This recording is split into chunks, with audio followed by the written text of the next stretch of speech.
সূর্যের পৃষ্ঠ, যেখানে প্রতিনিয়ত চলছে উত্তপ্ত প্লাজমার তীব্র স্রোত ও ঘূর্ণাবর্ত। এবার বিশ্বের সবচেয়ে শক্তিশালী সৌর দূরবীক্ষণ যন্ত্র ব্যবহার করে সূর্যের দৃশ্যমান বহিরাবরণের এমন স্পষ্ট ছবি ধারণ করেছেন বিজ্ঞানীরা, যা আগে কখনো দেখা যায়নি।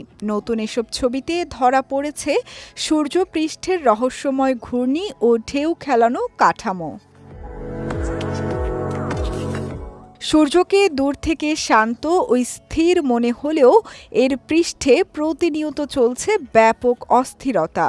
সেই অদৃশ্য অস্থিরতারই বিস্তারিত চিত্র এবার উঠে এসেছে বিজ্ঞানীদের ক্যামেরায়। গবেষণায় ব্যবহার করা হয়েছে যুক্তরাষ্ট্রের ন্যাশনাল সোলার অবজারভেটরির Daniel K Inouye solar telescope. হাওয়াইয়ের মাউই দ্বীপের উঁচু পর্বতচূড়ায় স্থাপিত এই দূরবীক্ষণ যন্ত্র পৃথিবীর সবচেয়ে শক্তিশালী সৌর টেলিস্কোপ হিসেবে পরিচিত। ধুলাবালি কম এবং আকাশ পরিষ্কার থাকায় এখান থেকে সূর্যের সূক্ষ্মতম বৈশিষ্ট্য পর্যবেক্ষণ করা সম্ভব। বিজ্ঞানীরা বলছেন, নতুন ছবিতে প্রথমবারের মতো সূর্যের পৃষ্ঠে কেলভিন হেলমহোল্টজ ইনস্ট্যাবিলিটি নামে একটি ঘটনা স্পষ্টভাবে শনাক্ত করা হয়েছে।